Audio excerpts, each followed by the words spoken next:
a nossa unidade 3 de lógica de programação, nós estudaremos as subrrotinas.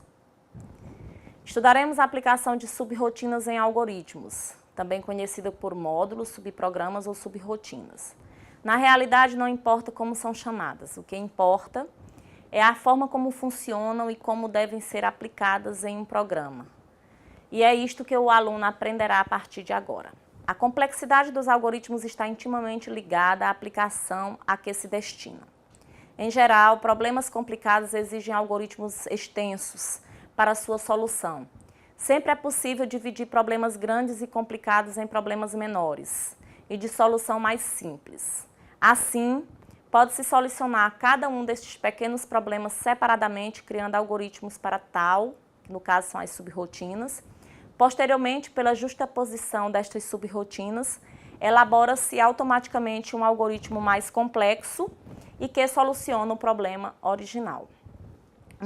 Uma subrrotina é um nome dado a um trecho de um algoritmo mais complexo e que, em geral, encerra em si próprio um pedaço da solução de um problema maior.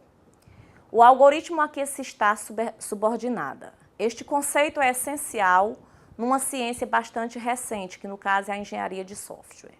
Em resumo, as subrrotinas são importantes na subdivisão de algoritmos complexos, facilitando o seu entendimento, estruturação de algoritmos, facilitando principalmente a detecção de erros e documentação do sistema, e modularização de sistemas, que facilita a manutenção de software e a reutilização de subrrotinas já implementadas.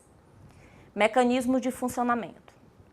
Um algoritmo completo é dividido num algoritmo principal e diversas subrrotinas. O algoritmo principal é aquele por onde a execução do algoritmo sempre se inicia. Este pode eventualmente invocar as demais subrrotinas. O corpo do algoritmo principal é sempre o último trecho do pseudocódigo de um algoritmo. As definições das subrrotinas estão colocadas no texto logo após as variáveis globais e antes do corpo do algoritmo principal. Então, como ficaria o funcionamento de uma subrrotina no Visual G? Coloco o nome do algoritmo, declara as variáveis globais, define as subrrotinas, aí coloco o início do corpo do algoritmo principal e finaliza este algoritmo principal. Durante a execução do algoritmo principal, quando se encontra um comando de invocação de uma subrrotina, a execução do mesmo é interrompida. A seguir, passa a execução dos comandos do corpo da subrrotina. Ao seu término, retoma-se a execução do algoritmo que o chamou. No caso, o algoritmo principal, no ponto onde foi interrompida. Note também que é possível que uma subrrotina chame outra através do mesmo mecanismo. Para definir subrrotinas, a gente precisa saber o que consta essa definição. Uma definição de uma subrrotina consta de um cabeçalho, onde estão definidos o nome e o tipo da subrrotina, bem como seus parâmetros e variáveis locais. Um corpo, onde se encontram as instruções da subrrotina. As variáveis locais são aquelas definidas dentro da própria subrrotina e só podem ser utilizadas pela mesma. E os parâmetros são canais por onde os dados são transferidos pelo algoritmo chamador a uma subrrotina e vice-versa.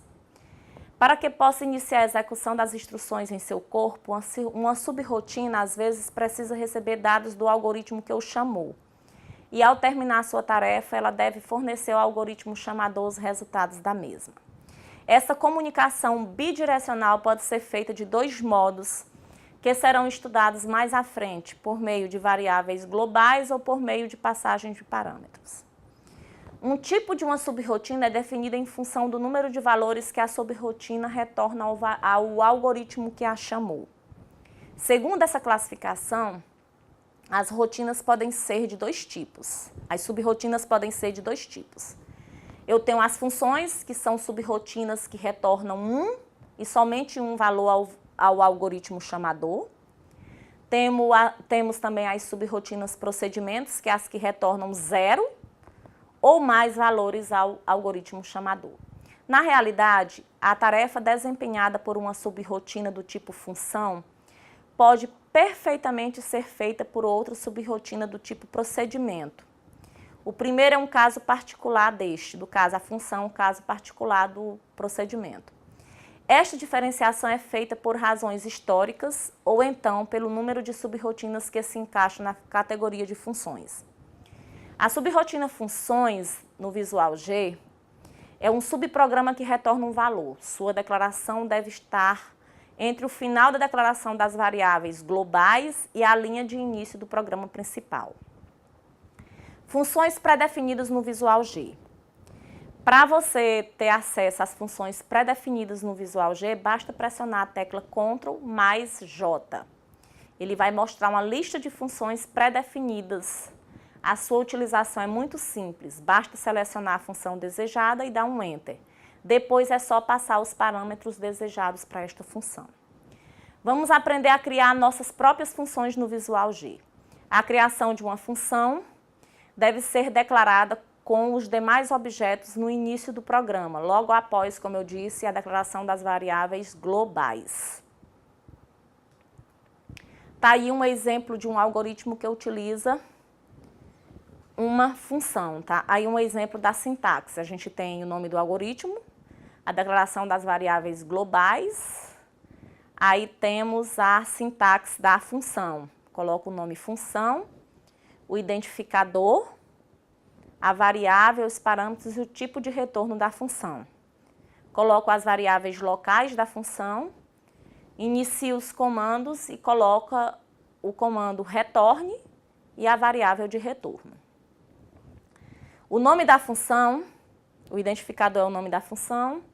Passagem de parâmetros por referência utiliza a construção var antes dos identificadores para indicar a passagem por referência. Os indicadores são separados por vírgula. Parâmetros entre o mesmo tipo de dados são separados por vírgula também. Esses tipos de dados, separação é feita por ponto e vírgula. Tipo de retorno da função, que pode ser, a função pode retornar um tipo real, um tipo inteiro, um tipo lógico ou um tipo caractere. Declaração de variáveis locais, idêntica à declaração de variáveis globais. As variáveis declaradas localmente têm validade somente dentro do escopo da função. E a palavra retorne, que é o local onde é colocado a variável de retorno. Sempre declare as variáveis globais antes da função. A função sempre fica dentro do escopo do algoritmo e fim do algoritmo. Procure não declarar variáveis globais com o mesmo nome das variáveis locais. Está aí um exemplo de um algoritmo que utiliza uma função. Nesse caso aqui, o algoritmo utiliza a função soma, né? A variável global é valor 1 e a variável global valor 2 e soma do tipo real, aí são as variáveis globais. O nome da minha função é fsoma.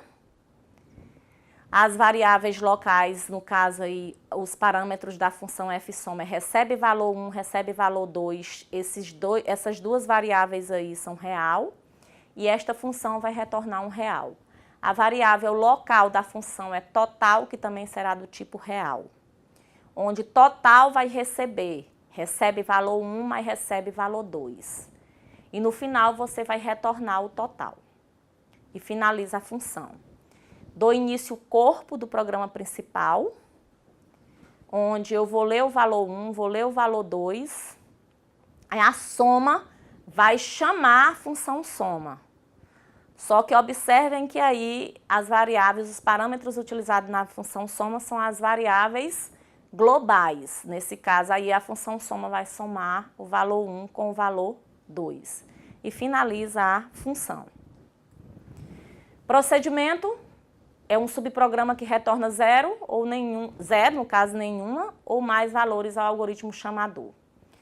O procedimento, a forma de declarar a sintaxe de um procedimento é semelhante à sintaxe de uma função, só que no caso de procedimento eu utilizo a palavra reservada procedimento, onde identificador é o nome do procedimento, passagem de parâmetros por referência utiliza a construção var antes dos identificadores para indicar a passagem por referência.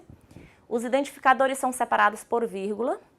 Parâmetros entre o mesmo tipo de dados também são separados por vírgula. Entre tipos de dados, a separação é feita com ponto e vírgula. Tipos de dados diferentes. Exemplo de procedimento, está aí, onde eu tenho as variáveis globais A, B, C, D, conte e alce do tipo inteiro. E o nome do procedimento é troca, né? Os parâmetros é x e y. Tem uma variável local do procedimento que é alce do tipo inteira. Alce recebe x, x recebe y, y recebe alce. E finalizo o procedimento. Aí eu inicio o corpo do programa, eu leio A, B, C e D, que são as variáveis globais.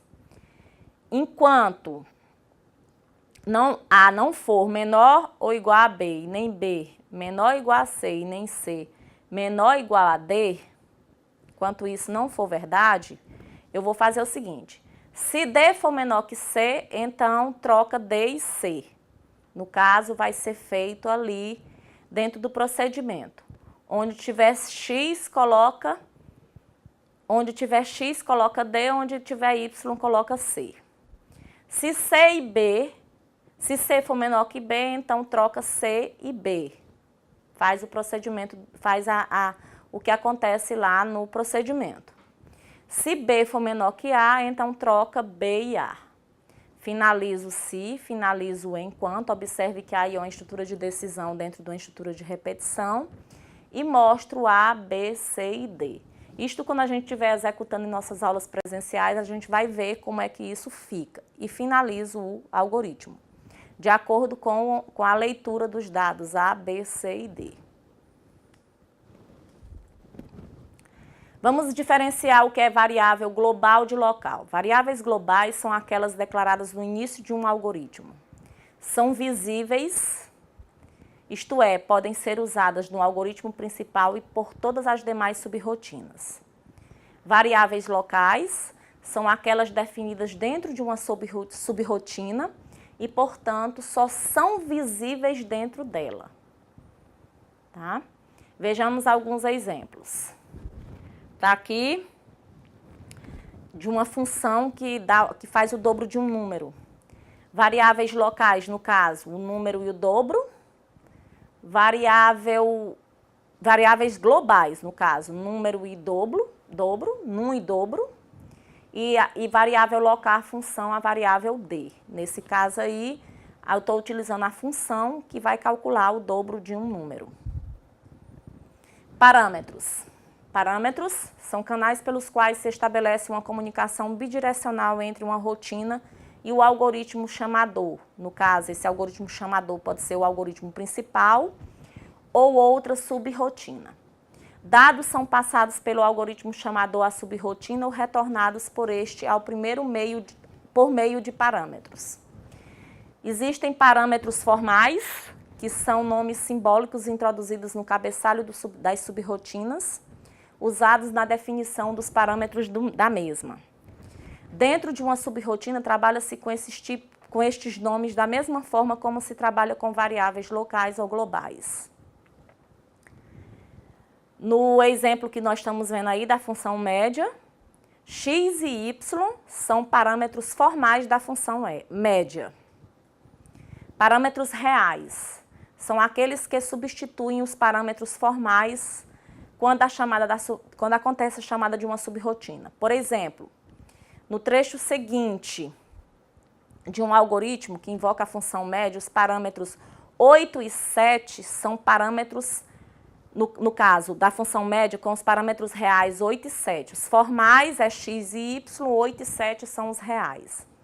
Assim, os parâmetros formais são úteis somente na definição, ou seja, na formalização da subrrotina, ao passo que os parâmetros reais substituem-nos a cada invocação da subrrotina. Note que os parâmetros reais podem ser diferentes a cada invocação de uma subrrotina. Mecanismo de passagem de parâmetros. Existem dois mecanismos distintos para passagem de parâmetros. Por valor, também conhecido por cópia, ou por passagem por referência. Vamos ver aqui um exemplo de uma passagem de parâmetros por valor, tá? O parâmetro real é calculado e uma cópia do seu valor é fornecida ao parâmetro formal no ato da invocação da subrrotina. A execução da subrrotina prossegue normalmente e todas as modificações feitas no parâmetro formal não afetam o parâmetro real, pois trabalha-se apenas com uma cópia. Tá aí um exemplo de um procedimento, tem a variável global x, tá? Aí o parâmetro y inteiro, y recebe y mais 1, tá?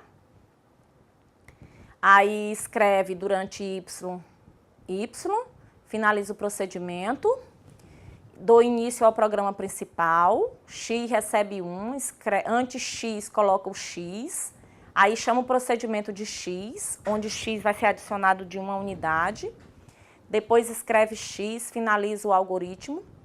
Dessa forma, quando você executar, você vai ter antes x1, durante y2, depois x1. Isto certifica que o procedimento não alterou o valor do parâmetro real x durante sua execução. A passagem de parâmetros por referência, não é feita uma reserva de espaço em memória para os parâmetros formais. Quando uma subrrotina com essa passagem de parâmetros acontece, é chamada, o espaço da memória ocupado pelos parâmetros reais é compartilhado pelos parâmetros formais correspondentes. Assim, as eventuais modificações feitas nos parâmetros formais também afetam os parâmetros reais. Uma mesma subrrotina pode utilizar diferentes mecanismos de passagem de parâmetros para parâmetros distintos. Para diferenciar uns dos outros, convencionou-se colocar o prefixo var antes da definição da passagem de parâmetros formais passados por referências. Se, por exemplo, um procedimento inteiro tiver o seguinte cabeçalho: procedimento proce, x, y inteiro, olha lá a passagem de parâmetros por referência com a palavra var, z vai ser real, j vai ser real. Então, x e y são parâmetros formais do tipo inteiro e são passados por valor. Z é um parâmetro formal do tipo real passado por referência. J é um parâmetro formal do tipo real passado por valor. Sempre que for por referência, coloca var antes do nome do parâmetro. O exemplo do item anterior alterado para o parâmetro y do procedimento. O exemplo do item anterior alterado para que o parâmetro y do procedimento seja passado por referência, torna-se o seguinte. Está aí o exemplo, só que o exemplo do algoritmo anterior, só que utilizando a passagem de parâmetros por referência. No caso aí, como a gente pode observar, depois de chamar o procedimento como parâmetro por referência, o valor original da variável é alterado. No caso, x passa de 1 para 2. Resumindo nossa aula, tá? Foram discutidas nessa aula definições, características e utilização de subrrotinas na construção de algoritmos. O mecanismo de funcionamento de uma subrrotina é sempre iniciado quando se encontra um comando de invocação a esta durante a execução do algoritmo principal. A partir daí, a execução do mesmo é interrompida e a seguir passa-se a execução dos comandos do corpo da subrrotina. Ao seu término, retoma-se a execução do algoritmo que o chamou, no caso, o algoritmo principal. No ponto onde foi interrompida comando de chamada da subrrotina, prossegue-se pela instrução imediatamente seguinte. Também é possível que uma subrrotina chame outra através de um mesmo mecanismo.